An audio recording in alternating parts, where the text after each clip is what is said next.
All right, Mountaineer fans, I know you're not quite used to it. It doesn't feel good. There's not another game to be played. There's not a bowl game. You're not used to this. It doesn't feel good, but hopefully this is motivation for one Neil Brown because he is going to be sticking around. He is going to be the coach for 2023, but I'm sure he knows that this is not acceptable. So we will try to cheer your spirits and lift you up a little bit over the next 60 minutes with GBD, Golden Blue Dude, and myself talking West Virginia football with all of you, transfer portal, recruiting, everything going on with the Mountaineers.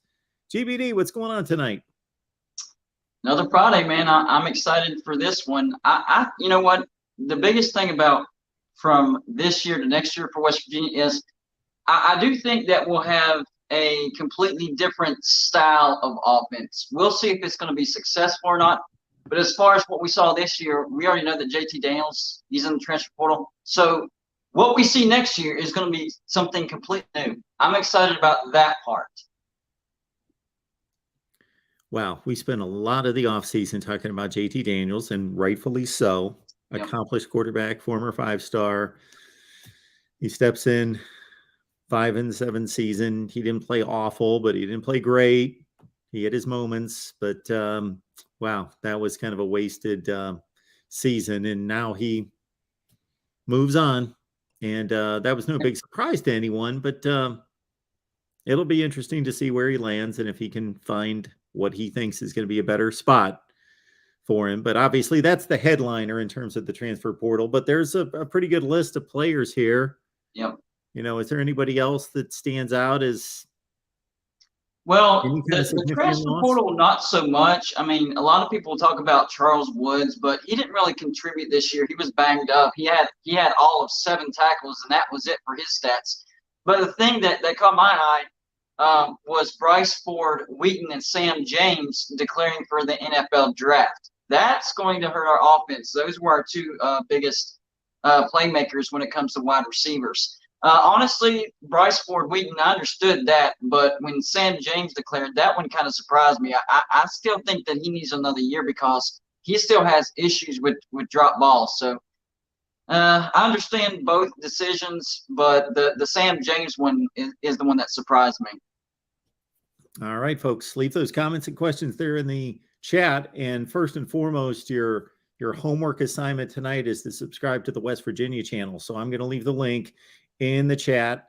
And of course, you got to be subscribed to Golden Blue Dude's channel. If you're a West Virginia fan, albeit even a college football fan, but definitely West Virginia fan, and you're not subscribed to GBD's channel, now come on. So we'll leave that in the chat as well, but we will also leave the West Virginia channel in the chat. Mountaineer Paul posts on there from time to time in Coos's Corner, Coos Walker. So please help us build that West Virginia channel to 1,000 subs. GBD, what have you been working on? Well, you know, as the regular season is winding down, then we start looking, you know, forward towards bowls and playoff projections. So I'm just, you know, trying to figure out what bowls I think are going to be the most entertaining. And then, you know, since the season is winding down, I'm still hearing conference realignment start, you know, firing back up. So I got my eyes and ears out on that as well. I'm always busy around here, whether it's the regular season or not. There is no off season over here at Golden Blue Dude. No doubt about that. I'm right there with you on that. No off season. All right, National Signing Day is coming up 2 weeks from 2 days ago. So we're 12 days away from National Signing Day. We've got a class for West Virginia that is 27th in the country, according to 247 Sports, with 20 hard commits. Are you pretty satisfied with way things stand right now? I am. I really am. That's one thing that, you know, Neil Brown's done a pretty good job at West Virginia. He's recruited at a pretty decent level for West Virginia. And I made a video yesterday talking about how this year's team will have 3 of West Virginia's all-time top 25 recruits as far as star rankings go. So we will have some talent, and then all the other recruits coming in. He recruits at a high level for West Virginia. That's one, you know, bright spot for Neil Brown. It's just it has to translate over to the field, and decision making is the biggest thing. And I think on defense, we need a new defensive coordinator. I don't think Jordan Leslie is getting the job done. I really don't. We've gotten because he took over after 2020 when we were elite.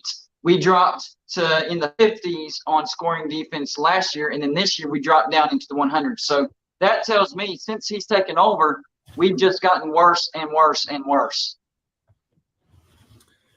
So there's really nothing, GBD, that alarms you about this transfer portal, because you know what the deal is, that for fans that aren't really understanding what's going on nationally and are just focused on their team, they're like, oh my word, we've got 11 players missing and they're leaving, and there's a problem.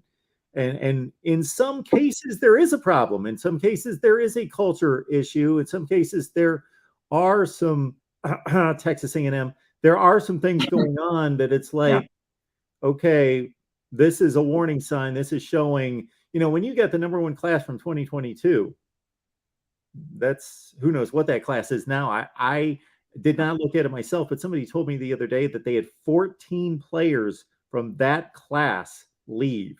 Well, that's not the number one class anymore. That's not the number 20 class anymore. That's the number 50 class, 14 players off that class. So they're having problems. Oklahoma State in the Big 12 is having big problems. I'm sorry, what's that? Who? Oklahoma State in the Big 12, they're having big problems. Yeah. When it's certain players, you got to keep your eye out for certain players that would otherwise be in a really good position. Like, why is this guy leaving? Why would a top running back leave, or a top wide receiver? For Iowa, they've got two of their best defensive players leaving. Well, they've got one of the best defenses in the country. Why are they leaving? Unless they just got swayed by all sorts of money somewhere, you start to raise some eyebrows in a few places. But most college football fans understand this is going on everywhere. So you're going to lose players. Everybody's losing players. So don't be alarmed unless you look a little bit. 3 names that really pop off the screen for me, though, that really surprised me. I'm like, why are they transferring? It was Spencer Sanders at Oklahoma State. It was Keaton Slovis. He had that starting job locked down, and all of a sudden he's in the transfer portal. And then the freshman quarterback over there at North Carolina, Drake May, why is he entering the transfer portal? He was setting records over there at North Carolina. Of course, he has the starting job locked down. Why is he entering the transfer portal? Some of these are head-scratching, man. So if we take those one at a time, do we know that Keaton Slovis entered the portal after Phil Jurkovec, the Boston College quarterback, got into the portal? I don't know the timing of all that, because these guys talk, and if they know, okay, even though it hasn't been officially announced that we've picked up Phil Jurkovec, I see the writing on the wall, and my coach would rather have him. I don't know. I don't know for sure. But it was, Narduzzi and the guy coming from Boston College know each other very, very well, and maybe Slovis, saw that and just knew that it was not going to work out well for him. So there's little things that we don't see, but that's why we talk about it, because Slovis was a big name. He did have that starting job locked down. So we had to figure out what causes these people to enter the transfer portal. So you bring up Drake May, and yes, so I am confused on Drake May. I'm going to have to catch up on this, because I, like you, was like, Drake May's in the transfer portal? He was a freshman. He was 4,000 yards of passing, set a record at North Carolina for a freshman. Why in the world is he in the portal? And they're recruiting well. They're recruiting all sorts of wideouts, and everything around him is good. What's going on here? And then it wasn't long after that I heard him make some kind of announcement that he would never leave North Carolina, and he's staying.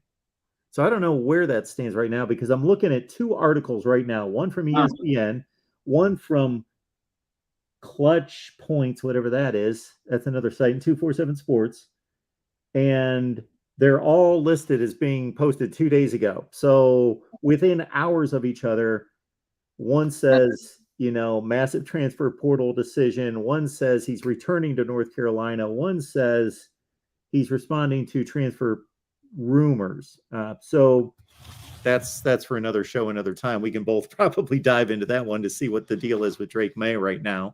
If you think about a rational explanation, it would make more sense for him to stay at North Carolina, because North Carolina is very offensively friendly. I mean, he just set records over there. So it'll get figured out. But, I mean, the fact that he was in the news as far as being in the portal, people are going to talk about it.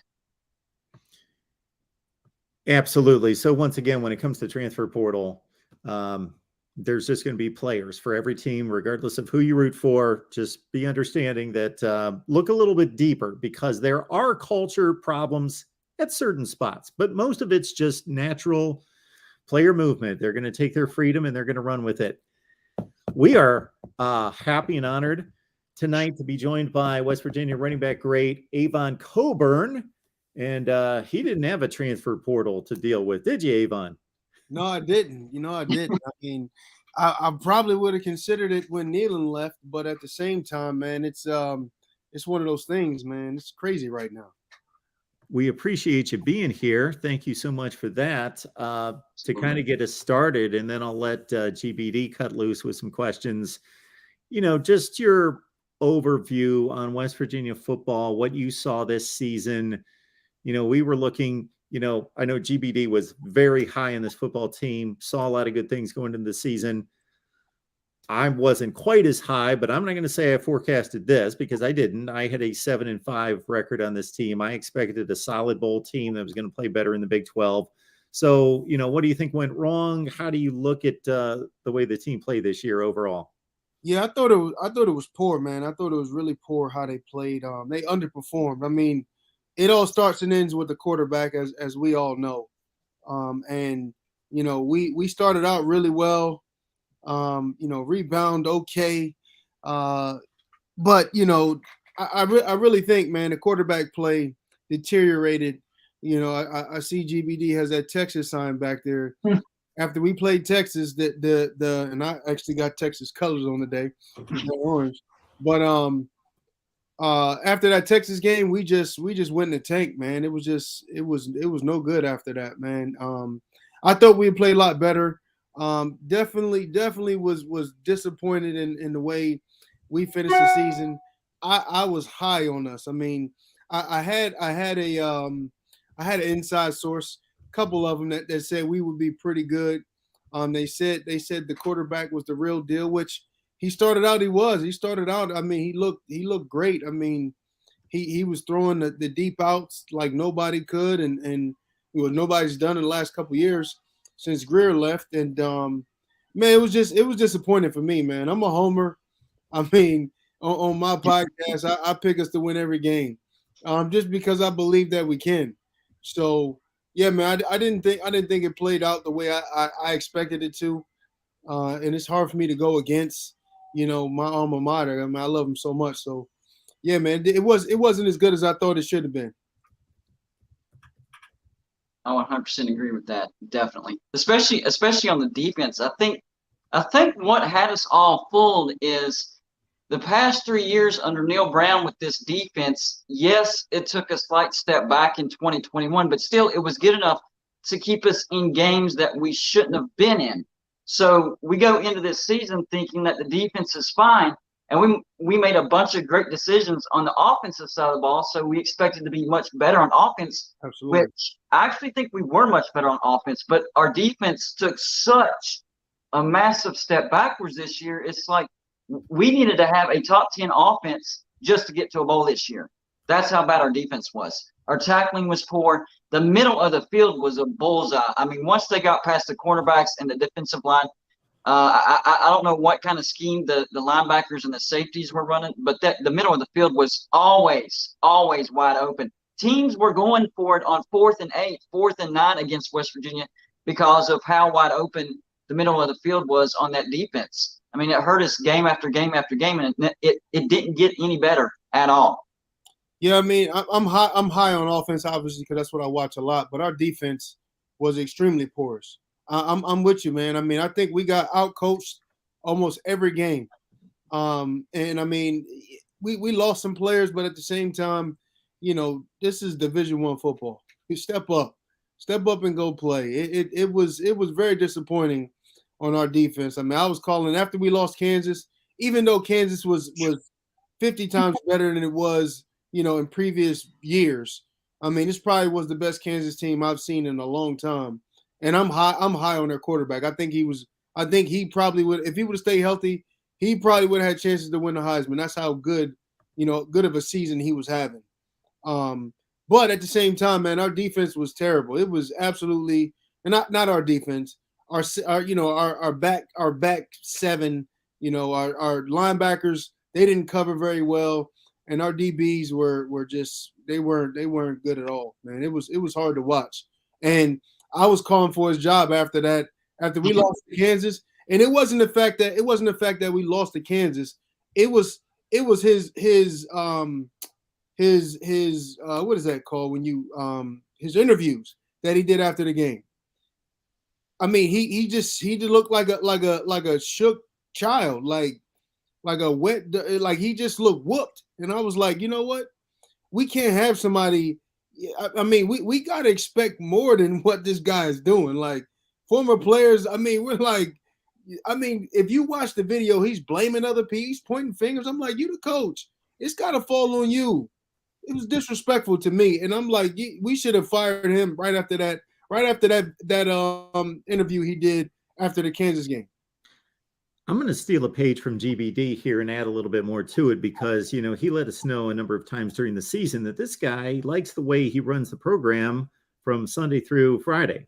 But when it comes to Saturday, getting the job done in terms of game preparation, making adjustments at halftime and throughout the game, he's not getting the job done. So, as a head coach, you got to know, like I look at it as these guys obviously have egos. And I say that not in a negative way. They obviously have egos. They've risen to that high in their profession because they believe in themselves and they've got a lot of confidence, or they should, you would think so. But they also have to understand their limitations. And I think that's kind of maybe a blind spot for a lot of these guys to understand their limitations and understand, okay, maybe if I'm Les Miles back in the day, I don't major in game management and clock management. That's obviously a weak spot. So I should hire somebody because I shouldn't think that I know it all and can do that. Jimbo Fisher can run a football program, but can he call plays and update an offense? No. So he needs to fix that, but he's too stubborn to do that. Did we think that Neil Brown's got some blind spots that maybe he's not addressing?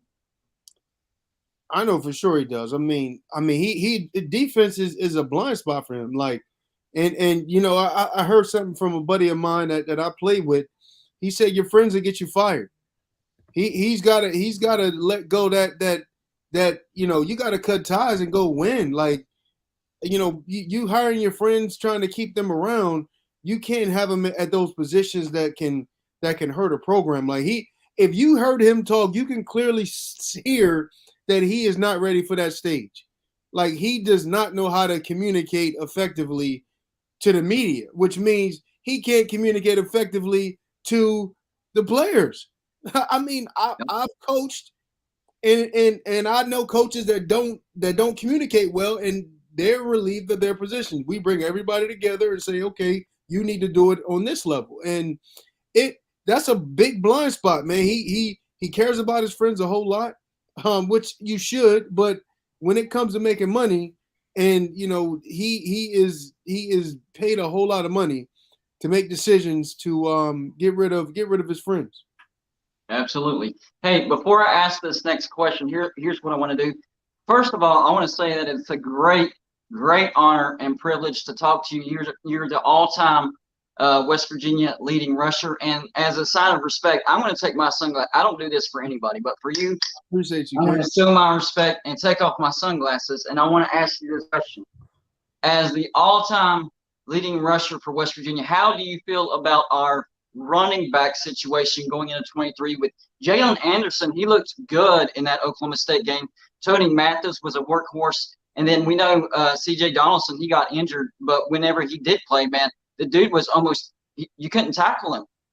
I mean, I think the West Virginia is always going to have a good stable of backs. I mean, and, this offense is not conducive to running the football per se because it's the what is that, the run and shoot, pass happy, Mike Leach, whatever. But CJ, I mean, we got a core. We got a stable of guys that are going to somebody's gonna hit that portal. You know what I mean?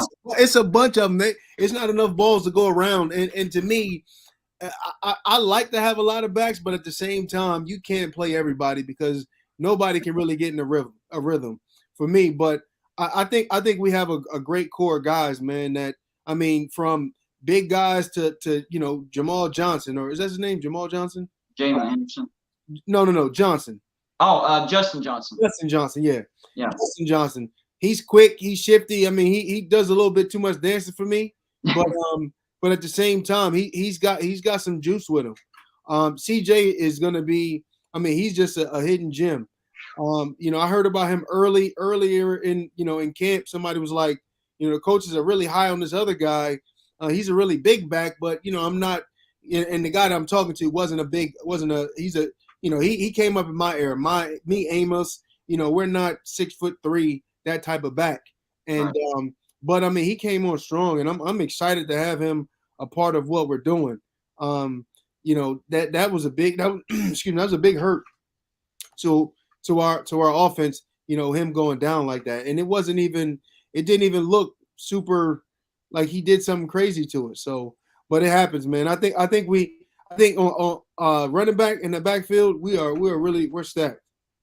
I think with the larger frame like he has as well, him being a running back, he's probably going to be more susceptible with those lower body injuries because his center of gravity is a little bit higher.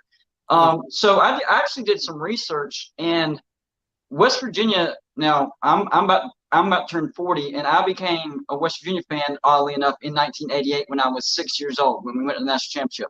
So during my years of being a fan, the most success that West Virginia has had was whenever we ran that spread RPO, whether it was Major Harris or with Kelchner and Studstill or Pat White, Quincy Wilson, Skylar Howard, that's when we had the most success. And do you think West Virginia needs to get back with that? I think we have two quarterbacks in Garrett Green and Nico Markle that can run that sort of offense, and it seems like every time West Virginia uses that offense, that's when we have the most success.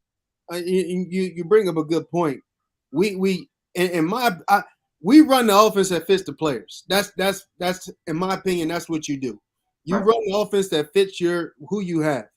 And to me, I don't know if these coaches they have the patience to run this type of offense, because that's not what they do. They want to throw the ball downfield, which means to me, either they're going to go find another quarterback in the portal or or do something different. To me, that's not the style of offense that they run. I love that offense, especially because it's a lot of run heavy. People think you got 4 wide receivers, you're gonna pass the ball all the time. And again, sometimes you do when the skill set is there. But in my case, we ran the ball. We were number 2 in the nation running the football behind a triple option team. So for us, man, I'm all in on that type of offense because it just works. But again, it doesn't work for everybody. I think, like you said, with Nico and I can't think of his name, the other guy. GG. He's been. That's what he does. If you watched him play, he throws the ball great on the run. Probably better than anybody that I've seen in a long time. He reminds me a lot of a quarterback from Oklahoma, number 6. And he just won the game against LA. Baker Mayfield. Yeah, that's who he reminds. He has that Baker Mayfield energy. The way he throws and the way he plays. I don't know. I'm not gonna say he's Baker Mayfield, but and to me, to be honest with you, man, I'm telling you, he's those two guys will be able to run that type of offense, but I don't think that's what they'll do. To be honest with you. Our buddy Joey Foster wants to know, ask Avon if he's ever met running back coach Chad Scott and what are his thoughts. I met him briefly. Yeah, I have met him a couple years ago. I met him. I talked to him. He's got a tough job, man. I wouldn't want his job where you gotta rotate the guys in there. My era was easy. You pick a guy and you go with him. This one, he's got a tough job because he's got a stable of backs that can do it. Obviously CJ has been, the most dominant of the group. But I've met him. I don't know very much about him. And we talked briefly. I mean, he's got a heart. I don't really know him that well, but yeah, I spoke to him, a couple of times, and he's got a tough job. And to be honest with you, he's doing a better job than I would ever do, because I wouldn't. I'm like, no, we're gonna pick two guys and go with them. Somebody gets hurt, that's when you step up, because it's too hard to get a person in the rhythm. I would agree with that. If I was a running back coach, going by what I saw this past year, now this is assuming that C.J. Donaldson stays heavy, I would run primarily C.J. Donaldson and Jalen Anderson, and then try to rep in Tony Mathis and Justin Johnson. And because I know we have a bunch of talented running backs, but like you said, you can't give everybody the same exact amount of handoffs. So you have to give your best running backs the most touches, and those are the two that I think are the best out of the backfield. And that's not me saying that Tony Mathis and Justin Johnson is bad. Absolutely not. They are phenomenal. But if you want a team to get into a rhythm in the running game, you can't just keep rotating 4 running backs in and out. You have to pick 2, and then if they need a breather, you can rotate somebody in. And the name of the game, if they hit the transfer portal, I wouldn't blame them. But you have to run your best cards out there, and whatever happens, happens. You can't go out there coaching hoping to please everybody. That's how you're going to lose football games. Like you said earlier, hiring your friends to coach, that's another way to get yourself fired. You got to get out of that mentality. You have to play your best players, call the best plays, have the best coaches on your staff, and that's how you win. You can't, we got to worry about giving everybody enough playing time, and these are my friends, or being on the coaching staff. You can't worry about all that stuff, and I think all that is in Neil Brown's head just a little bit too much. I don't know what these guys are thinking that hire family and friends to be on a coaching staff, because we're seeing that issue at Iowa with the offensive coordinator, the son of the head coach, and they've got one of the worst offenses in the country, and he's been there for 6 years, and he doesn't get fired, even though their standards with everything else are sky high. But with the offense, and we saw the same thing with Mark Richt at Miami. He hired his son as the quarterback's coach, and he was awful. I'm thinking, if I'm Neil Brown, if I'm Mark Richt, if I'm Kirk Ferentz, and I have the kind of contacts that those guys have, and I've got a son or a family member that I want to get into coaching, I don't want the pressure. Absolutely. I don't want the pressure of hiring them and being like, well, all you have to do is have a half a brain for business to know this is probably not going to end well, because at some point, even if they do a good job, at some point it's going to be time to say, you've given us a good 5 years, bye. That's if they do a good job. If they don't do a good job, then the heat's on you, and you got to make a tough decision. I'm using all my power and authority to go call some group of 5 school and say, my boy needs a job. He does a good job. Go get him a job somewhere else. You can use your power and authority that way. Don't have him work for you. I'm with you on that 100%, man. That to me, you should know enough people to get your people a job somewhere. That makes no sense. And again, like you said, ultimately something is going to have to happen. Either you're going to get fired, or you're going to fire your son, your cousin, your friend. So, don't put them in that situation to where, especially if obviously they have to get an opportunity, and probably nobody else was going to give them an opportunity to be a coordinator. But, that decision has to be made, because it's either going to be him or you. And 9 times out of 10, they're going to be like, look, and it's going to ruin a relationship that even though that people say it's business, it's personal when you lose. Like, if you fire me, I feel some type of way. You know what I mean? If you're not playing me, I feel some type of way. I'm to the point now. I'm like, it's personal, even though it's business. Yeah. Well, that goes to the Shane Lyon interview after he was fired, and for whatever reason, West Virginia didn't make him sign a non-derogatory contract whenever we fired him. So he goes off running his mouth to the press saying, I thought we were friends, and they, reassured me that I was going to stay there as the AD. And there's going to be some bitterness that, well, if you're not getting the job done, then being friends has nothing to do with it. So this goes back to what we've been talking about. If you hire your friends and your family, even if it is based on just decision, or business decision, they're still going to take it personal. And Shane Lyons proved that. He said, "I'm going to be bitter. I thought we were going to be friends." I'm like, this is why it's always a bad idea to hire your friends and your family, because it's great to hire them. Hey, you're giving them a break. But what about when it comes to letting them go? Mm-hmm. Absolutely. It's just a terrible decision. And, Shane Lyons, I mean, again, like I said, even in business, it's personal when you lose, losing meaning, not working to the end of your contract. So yeah, it's always personal when you lose. So you're right.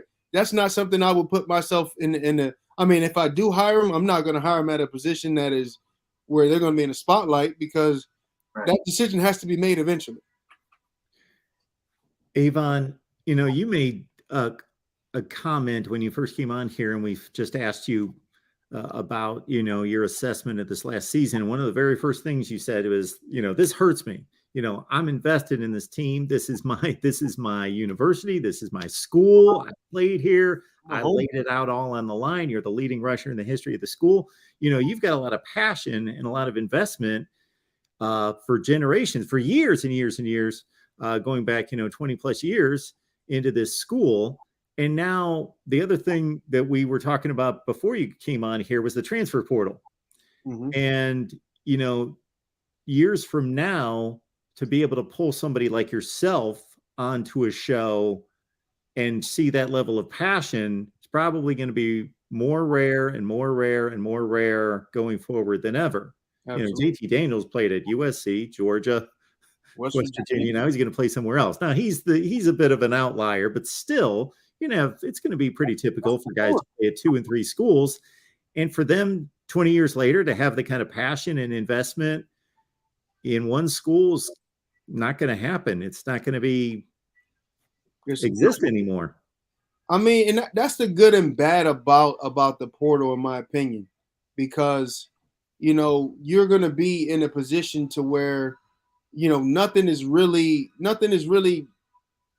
school. Your school, you can go to any NFL team and from I don't know about going forward after the next 3 years, but because everybody's been transferring, but anywhere from right now back until to the 80s. I mean, obviously nobody in the 80s playing. There's passion for their alma mater. There's not going to be any passion for no alma maters because everybody's transferring. There's no, they're not going to build any type of those relationships that last and where you can really ingrain and understand the culture of not just the school, but the community of the state. I'm vested. I'm still here in West Virginia. I brought my wife back to West Virginia. She didn't want to come back, and she's from West Virginia.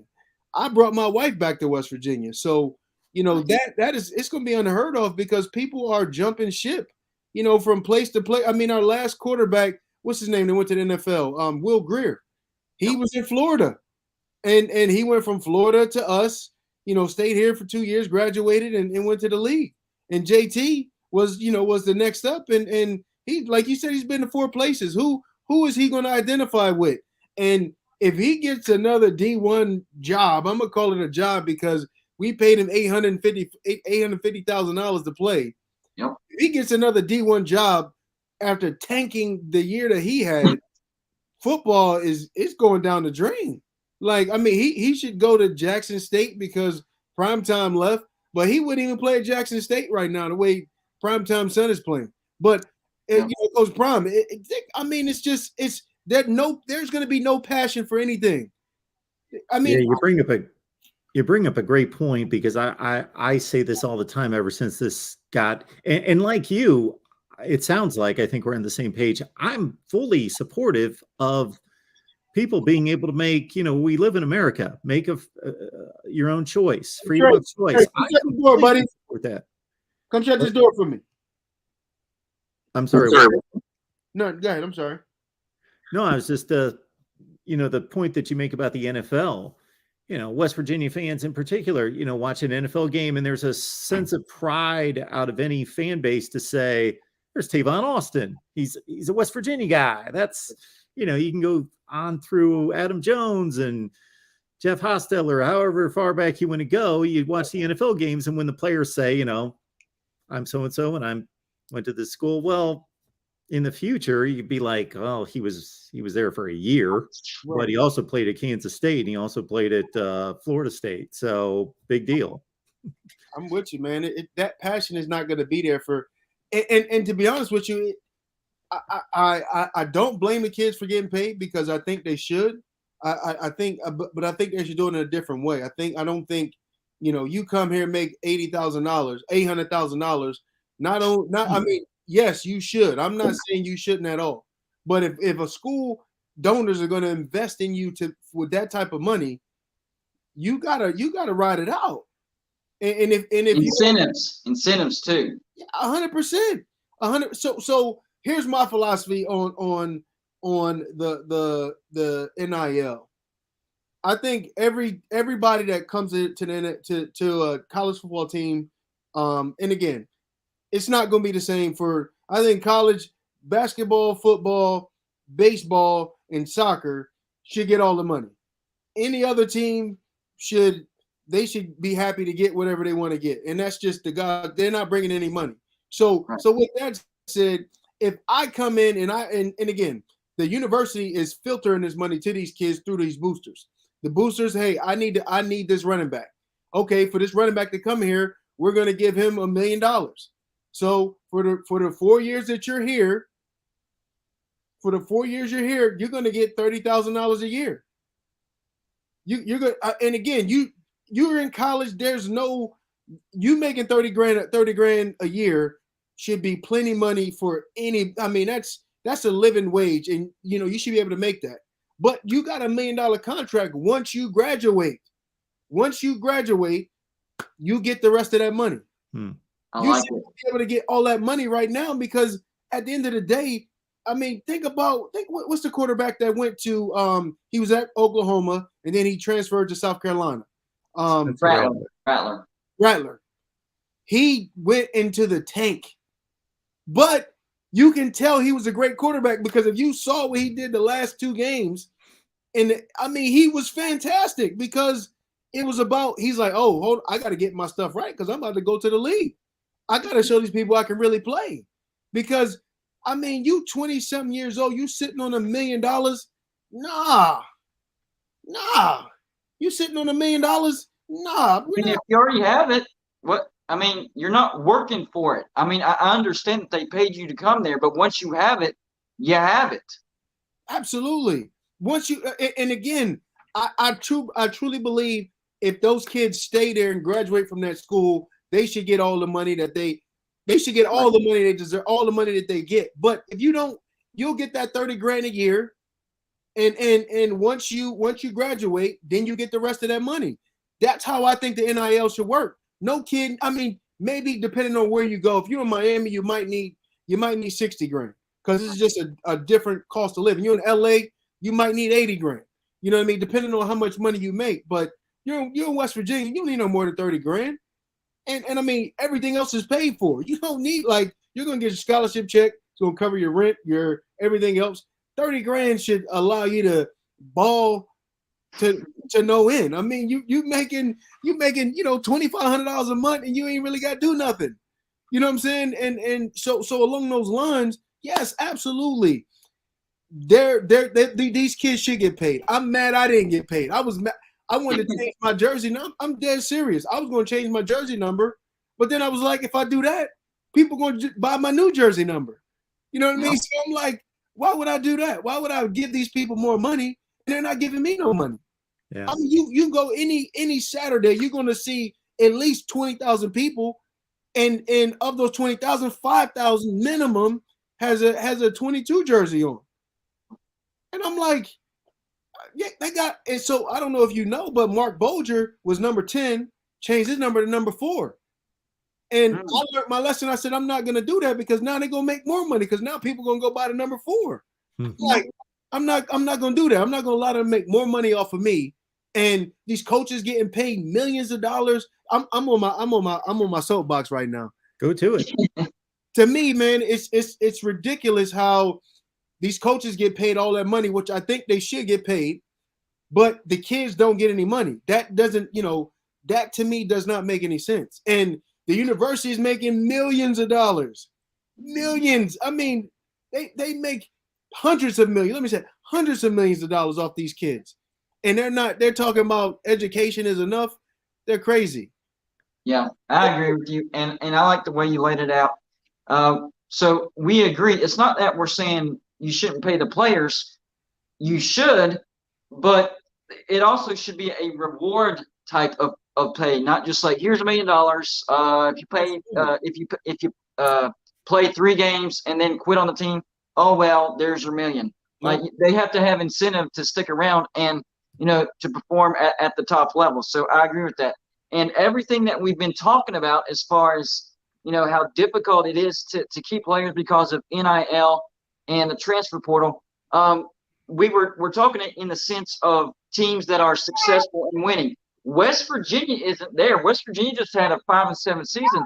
So it's even tougher for West Virginia because not only do we have to deal with transfer portal and the NIL, but we're having to convince kids to stay at West Virginia after we just finished 5-7.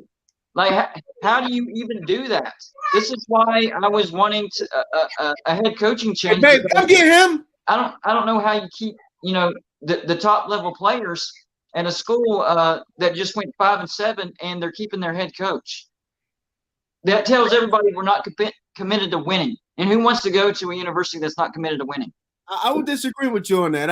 I know there is a monetary incentive making him stay around longer, because if he wasn't owed $20 million, $16 million, he would have got fired. Yeah. And again, where are we gonna get that money at? If we had the money, I know we would fire him 100%. If we had the money, I know we would fire him, but we don't have the money. So we have to keep him around. And again, I would hope, because the career he's had with us is not conducive to where I think our mindset should be as WVU fans, as WVU organization. In my opinion, we should have fired him. And you talked about it earlier, what you alluded to, and I think he was testing me. Yes, I want Rich Rod back. You know what I mean? If we're not gonna this is my take on coaching. If we're gonna get a coach, we have to have a coach that has won a national been on the staff of a national championship. That's fair. We cannot go get another guy that wants to go do it. Every coach, you got to have a blueprint. You can say you're going to win a national championship. The goal is to win a national championship. But if you've never won one or been, if you've never won one, whether front office,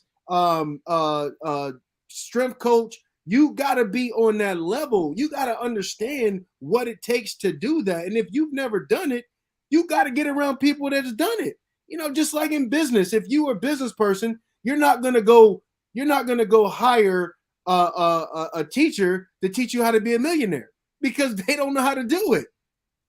Yep. Go and find somebody that has done it at a high level, that has won. You don't have to be, Nick Saban, but go get his receivers coach. I don't know. Get somebody that's won a championship. And if we can't get him, give me Rich Rod back. Why? Because he understands who we are. He understands how we work. Yeah, there's some people pissed off at him for for leaving, but they don't know why he left. Right. People think, he just left because he went to. That's stupid. Like, they don't understand sports. They don't understand how the game works. They don't understand, what's going on. And with that, I'll allow them to do exactly what it is that they do. Be mad. But if we're not going to go get, and again, I'm an advocate for Jamel Adai. I played with him. Yeah. If you've ever watched his demeanor, he has the demeanor of a head coach. I've been around him. I've been around head coaches that won at a big level, and I'm like, he has that demeanor. I mean, he's a West Virginia guy who's going to put West Virginia first, And I mean, he's won a national championship. Like, let's go do that. I like it a lot, and it blows my mind how people are going to let a pettiness grudge get in the way of making a good decision. Oh, I'm still mad that Rich Rod left us. I understand that. I didn't like how he left, but the reason he left was actually commendable. He was trying to keep a strong group of coaches that have been coaching at a high level together, trying to get them the money that they deserved and the money that he knew West Virginia had. See, that's what people are not realizing about what he did. He didn't ask West Virginia for money that he knew that West Virginia didn't have. He knew that West Virginia had the money, and it was for his assistants. 100%. And West Virginia said no. JK, absolutely. I mean, they said no, and the people have to be progressive, and Rich Rod was ahead of his time, guys. I'm telling you, what he was talking about, what he was doing in 2001, is coming to fruition now. Like, he spoke all of this into play. You know what I mean? And obviously he had an opportunity to go to the national championship game. We'd have beat Pitt. But again, those rivalries are just it's hard to win those games, especially when they know it's a whole lot at stake. It's just tough. But at the same time, man, you're exactly right, man. People are petty, with everything. And if we can't go get somebody that's won a national championship, and I'm not talking about a head coach, a coordinator, a position coach that has won at a high level, let's not go get a head coach that's never won, not a championship. Yeah, you can. I'm talking about a national championship. I'm not talking about a conference championship. I'm not talking about a bowl game. I'm talking about the Natty. I need somebody that was a part of the Natty, that knows, that understands the structure of how that works. And if we can't get that, bring my guy back. Would you say, let me ask you this, would you say 1, Jamil Adai, and 2, Rich Rodriguez? Because I would. Yeah, I think Jamil Adai, he's won the national championship with Georgia as defensive backs coach. And it's not just that. If you watch wherever he goes, he attracts talent. When he goes from one team to the next, the highest caliber of talent is like, I'm following my guy. I'm going with you. He's going over to Georgia, I'm going to Georgia. Oh, he's going over to Miami, I'm going to Miami. I'm coming to West Virginia. He's a talent attractor. He was in Arizona, brought guys here. Yep. They want, he is that. When it comes to recruiting, he's gonna get the guys. He's gonna get them because he's one of those people that people want to be around. And I mean, He's a leader, man. He started as a true freshman for WVU. There aren't very many people that start as a true freshman. Tavon Austin didn't start as a true freshman. He started as a true freshman. There's something that said when you start as a true freshman. He put Rick Sherrod on the bench, and I love Rick. I don't think that should have happened, but he did it. You know what I mean? I don't think Rick Sherrod should have been on the bench, but he put Rick Sherrod on the bench. That talks about, and he was 17. It wasn't like he was 19. He was 17 years old. He was the youngest person on our team, and he played as a true freshman. So, talk about, what he's done. Like you said, if we can't get somebody that won, and not just Jamal. I mean, I would love to have Jamal number 1, but I mean, I'd love to get anybody from, anybody that's won it, that knows, that has a blueprint to win a national championship. And again, if you're around it, you know something about getting it done. And then what's going to happen? Let's just say he gets Alabama's offensive coordinator. I know they haven't won in a couple of years, but he gets Alabama's offensive coordinator. Alabama's going to bring the running back coach. If he gets the coordinator, he's going to bring the running back coach, the O-line coach, which means they all been under that same system that understands that philosophy and are going to do what it takes. And then they're not going to go get a linebacker coach that was at Troy, and before that he was at St. Nowhere State to be your freaking your defensive coordinator. We had the money to do it, and it's just frustrating. What Shane Lyons did. He was, he gave that defensive staff an extension, which to me I didn't think they warranted anything. Obviously, they once they got the titles, they think the compensation should follow it. No, you got to perform, then the compensation follows a performance. Not, change my title, then I'm gonna no. But again, I can't say that because prior to him becoming the defensive coordinator, they played well. I'm not gonna say the defense played well. Yeah. Jimmy Chadwell went to Liberty though, didn't he? Yes, he did. But as far as the defense goes, I think one critical decision or lack thereof is why we're in the position we are. Jordan Leslie, why he was promoted to a defensive coordinator and given that title, I have no idea. You have Tony Gibson and Jamil Adai, and looking what they've done since they moved on from West Virginia, and everybody knew that was a terrible decision. How did they? Who made that decision, and how did they come to that conclusion? Obviously, the coach made that decision. What was he basing that off of? Because anybody with eyeballs could see that either Adai or Gibson deserved that title over Jordan Leslie. It truly baffles me, and that's exactly why our defense is in the state that it's in right now. It's because it's his friend. Yep. That's his boy. And like we talked about earlier, man, your friends will get you fired. That is just not a good look, man. And again, when you don't have a mindset of championship, you know what I mean? If you don't have rings to prove it, on that level or at any level higher than a conference championship, it doesn't. It's not, man. It's just not. Like you don't see it. And Jordan Leslie should have been fired after the Kansas game. Like he was illfully unprepared for that game, and to me, that right there was the writing on the wall, and we were trash ever since. Yep.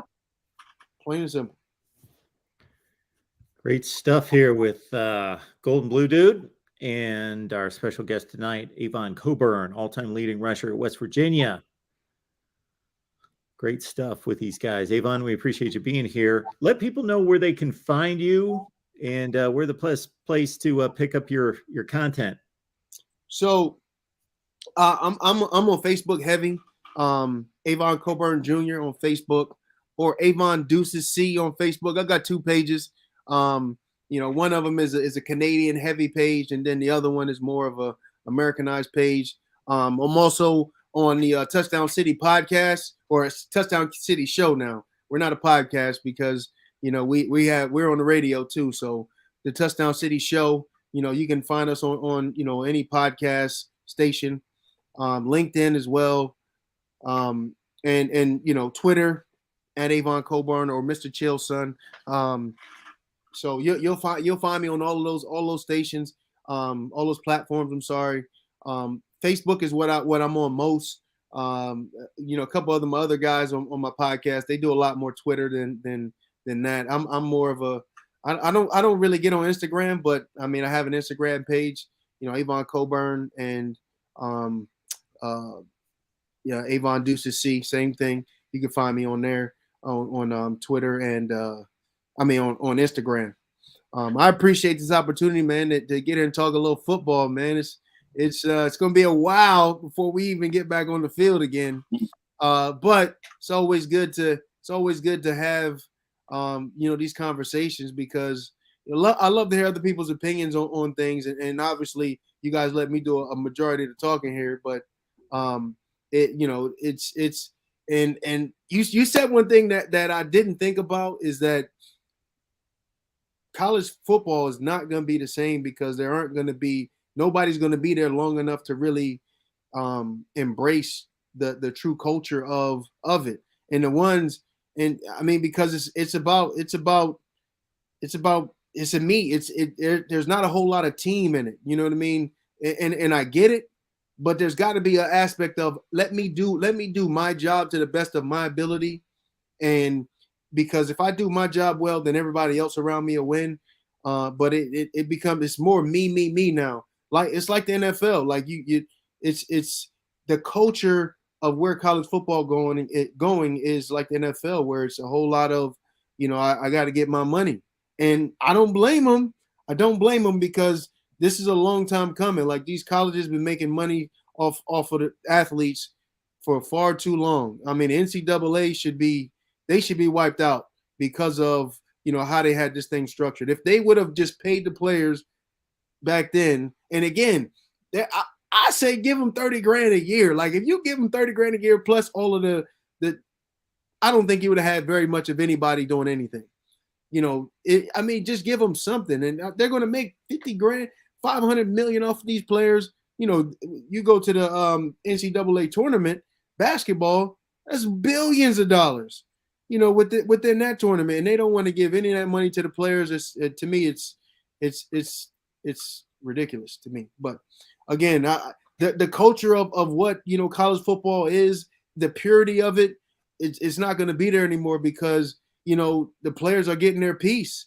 And for me, I mean, it's long overdue, and it should have happened a long time ago, and they should have had a structure of doing it because they didn't. Now it's going to be chaos, and hopefully it'll come back, and somebody with some brains will step up and say, okay, we need to do it this way and do it that way. But you just never know because, you know, people are too scared to really do anything. I mean, it's all political correctness now, and you can't say the wrong thing, and you know, all of that stuff. So I get it, but at the same time, you know, the game is going to suffer for a while because everybody's jumping ship. Yeah, that and conference realignment tearing up rivalries. I was overjoyed to go to the Backyard Brawl this year. Because we haven't played Pitt in such a long time because of conference realignment. So that's another thing that's changing college football that I don't like. Yeah, and that's you hit it on the head. Like there's no reason why we don't have. I mean, Cincinnati is actually going to be a rival for us because they're going to be close enough to play, or maybe even South Florida because it's on the East Coast, and they're going to be the two teams on the East Coast that you know, again, they still got to travel not very far to go to Cincinnati, but you know, the conference realignment is a disaster. And I got to think that this hurts West Virginia, unlike almost every school in the Power Five, because let's say you grow up in Texas and you want to play for Texas, but Texas doesn't recruit you and TCU doesn't, but Oklahoma State does. Or once you visit the campus and start to get to know the coaches, you just like it better at Oklahoma State. Well, you can sell it to your family and everybody else. Hey, I'm right here in the conference, and you're going to get to travel to TCU and Texas, and I'm going to be close by. All these games I play, I'm going to play. But how do you recruit a kid in Maryland or Pennsylvania or New Jersey when if we're not playing at home, you got to go to Lubbock, Texas, or Ames, Iowa to see my games? But when West Virginia was back in the Big East or before that, playing in an independent, and their schedule was a lot of Penn State and Syracuse and Maryland and Virginia Tech, and everybody's close by. And yeah, I really believe we should get into the ACC. I mean, that should be the Big Ten, ACC. I mean, I would prefer to be in the Big Ten and go to the opposite side of it is about money. Get a lot of that too. Yeah. I mean, but they're gonna make pretty good scratch. You know, with the Big 12, I think they're gonna make $32 million, you know, a year. That's just the bonuses that they get to be in the Big 12. But I mean, to me, they're gonna spend half of that money on travel with all of the teams that they have. It doesn't make any sense. Like we need to get in the ACC or the Big 10 because, you know, and UCLA or the SEC. SEC would be great. I mean, SEC would be even better than all of them. I mean, because at the end of the day, you know, I think where it's going to go to is there's going to be a league of teams, and everybody else is going to be. It's going to be though, and I hope we get into that tier. You know what I mean? Of those big time schools, and if you look at our facilities, second to none. Like, you know, only thing that is second to a lot of is the number of people that are in our stadium. We don't have $100,000 people stadium. We're about 60, 70,000 now. We need a bigger stadium. Like if we can get to 80, 90 and get it filled. I mean, right now we can't even, you know, and we talked about this on our podcast. You know, how is West Virginia and it was not even just how is Mountaineer Nation going to respond to bringing back a guy that was a dud? You know, are they going to show up? I mean, are they like, man, screw this. Like they don't care about my money. Oh, they believe we're just gonna show up anyway, just because. You know what I mean? And again, I understand they can't fire him because of the money, but they can fire him if they wanted to. If they truly wanted to, they would have found the money. They would have called a donor, begged them, say, "Hey, I need you. We need him out of here. We need him." GoFundMe. Set up a GoFundMe. Us fans will fund it.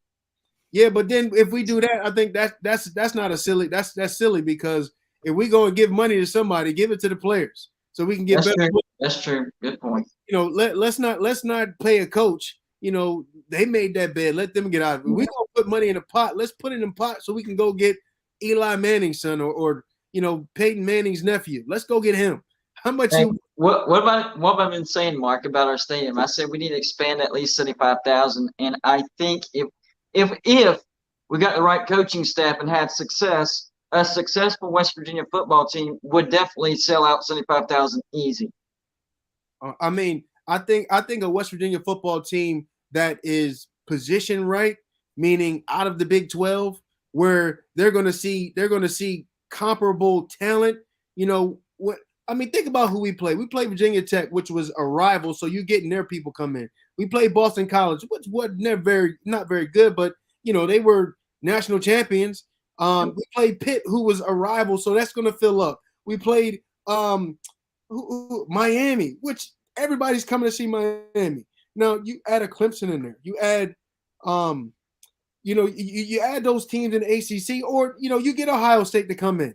You get a Michigan to come in.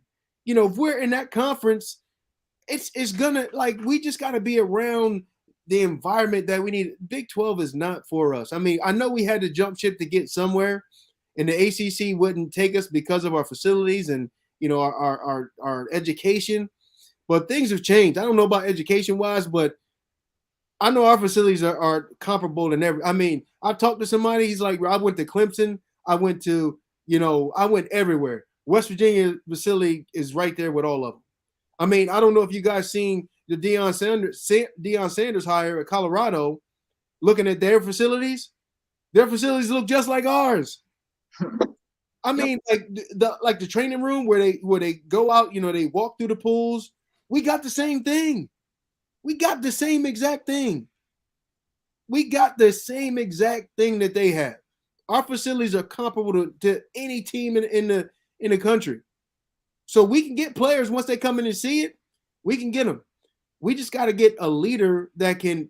I wanted Prime. I wanted Coach Prime bad.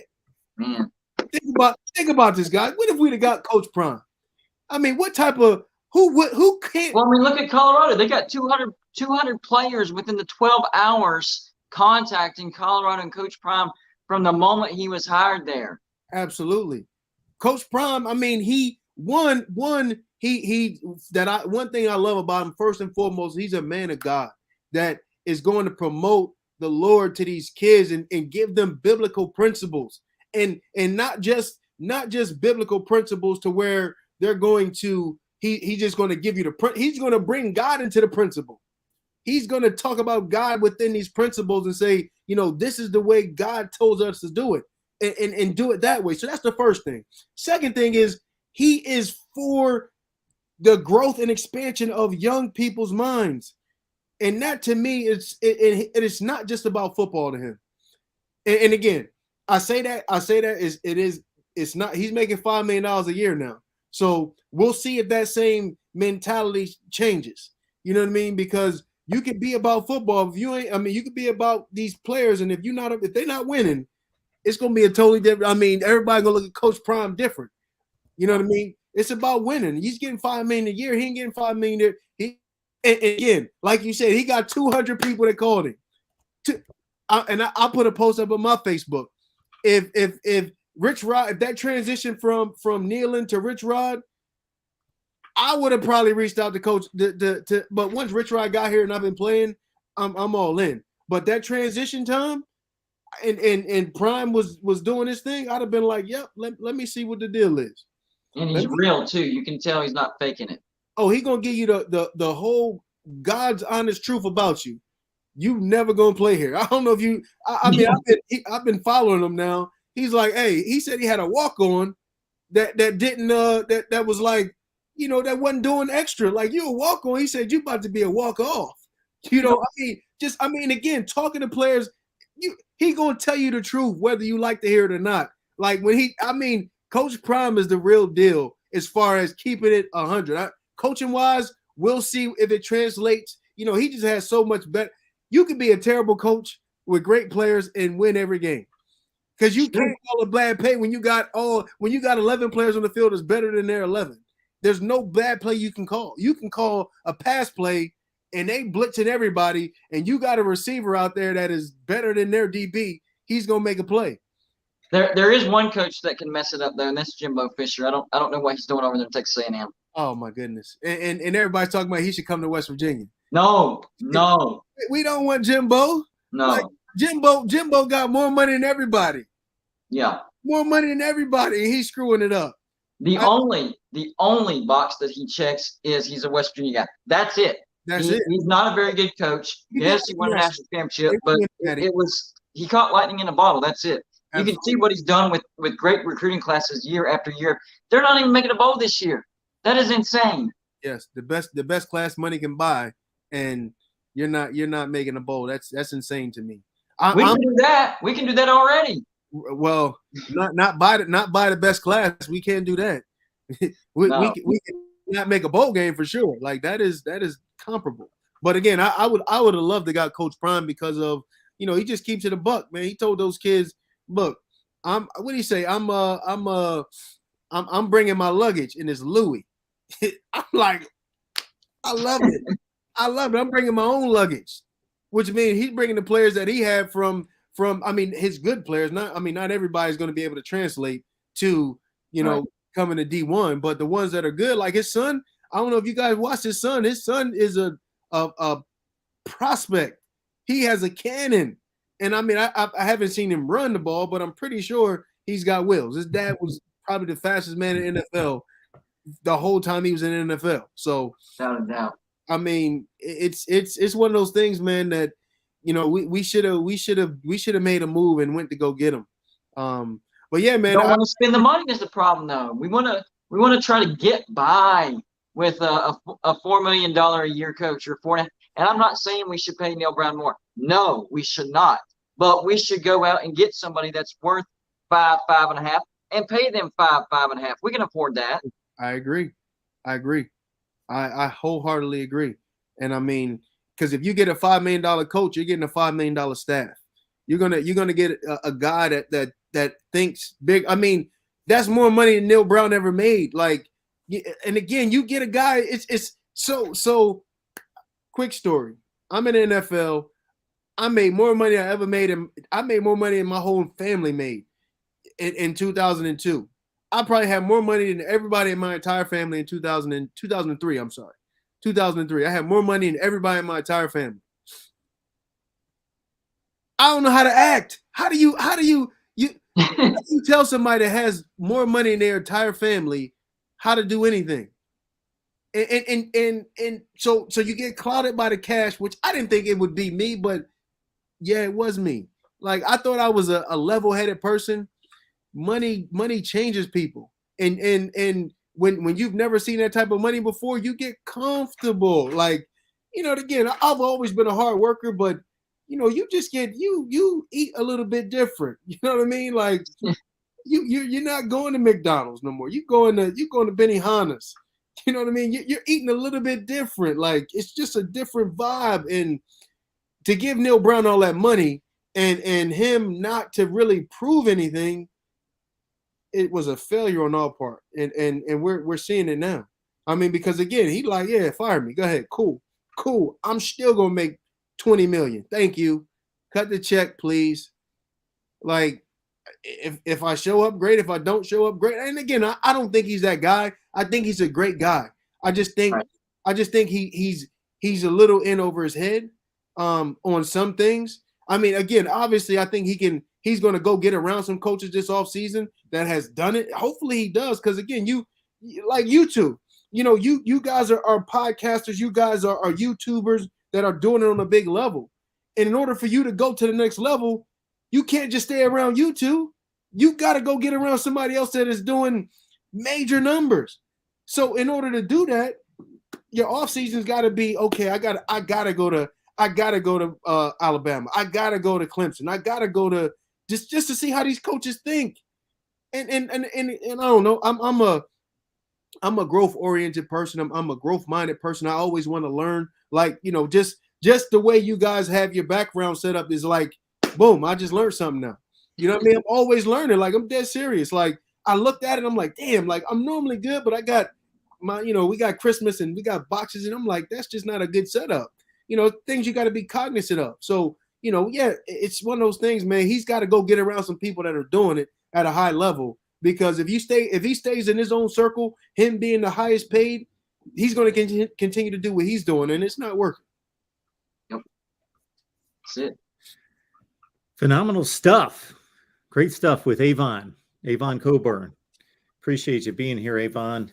Phenomenal talk here with GBD and myself. We want to honor the super chat here coming in from Hall of Fame City Gaming. Kick Rutgers out of the Big Ten. Add West Virginia. Would love Ohio State taking on West Virginia. That's a great point. But what Rutgers has that New York market, which is he can't compete with that. That's the only reason why Rutgers are in the Big 12. I mean, in the Big 10. That's the only reason why.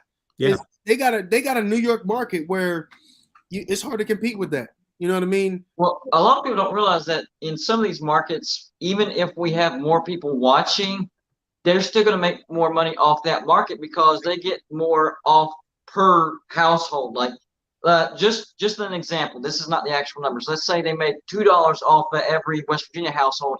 Then in New York, they'd be making like $20 over every household. So they don't even have to pull the numbers that we pull in order to make way more money. So, Rutgers, we will never be able to touch as far as, the revenue that they bring in per household. Yeah. Oh, HR, I appreciate you. Absolutely. We're hearing that all over the place. Got all sorts of comments coming in. Good stuff. Avon, thank you so much for giving us your time tonight. It was awesome.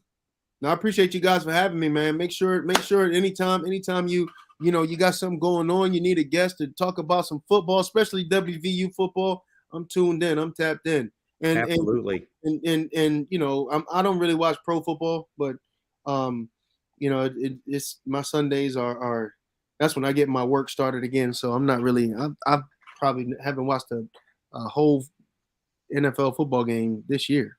But again, man, I appreciate this opportunity to come on with you guys and kind of learn how you guys, what you guys got going on. I mean, it's impressive.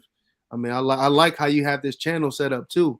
I mean, I'm a Zoom guy, so I was expecting to just jump on a Zoom, and this is a different platform, which is great because I mean, you can do a lot more things, I guess, with this platform than you can with Zoom. And I'm excited to be on with you guys. I'm excited to have the all-time wrestler from West Virginia on. Like, when I heard who guest was, I was like, "You what? What?" I remember watching this guy on TV, like breaking ankles and stuff like that. This can't be real. Absolutely, man. I appreciate you, man. I appreciate you. We'll give Joey a shout out for setting this up. So we appreciate Joey making this happen.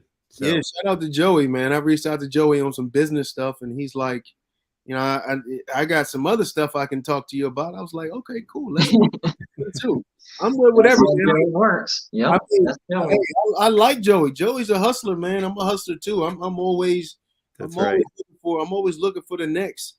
And this put me on a platform that I think we're gonna incorporate it into our show. You know what I mean?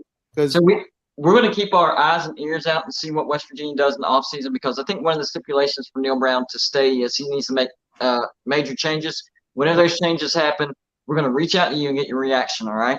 100%, man. I appreciate you guys. And again, you guys can find me on all social media platforms, Avon Coburn, and Chill Son. You look that up, you'll find me for sure.